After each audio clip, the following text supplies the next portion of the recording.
বন্ধুসকল, মই মানে আমাৰ উবেৰৰ কাষ্টমাৰৰ কথা দুই এষাৰমান ক'ব খুজিছোঁ।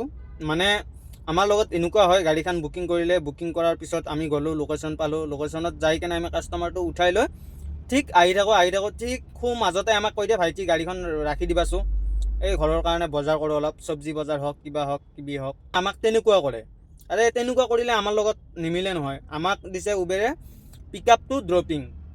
পিক আপ কৰিলোঁ, লোকেশ্যনত যাই একদম জাগাত যাই কেনে ড্ৰপিং। কেতিয়াবা কিবা লগা হয় যদি, তেতিয়া আৰু বেছি ইমাৰ্জেঞ্চিত থাকে, মেডিচিন হওক কিবা হওক, সেইটো আমি দি দিওঁ।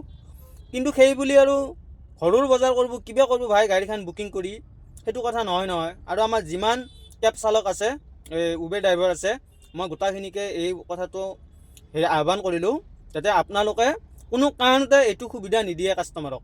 এই সুবিধাটো দিলে সিহঁতৰ বহুত উৎপাত বাঢ়ি যায়। আৰে ভাই গাড়ীখন বুকিং কৰাৰ পিছত আল বাল কৰিব, সেইটো কথা নহয়। সেইটো হ'লে কেনেকৈ হ'ব? এইটো সুবিধা কোনো নিদিব। জয় আই অসম।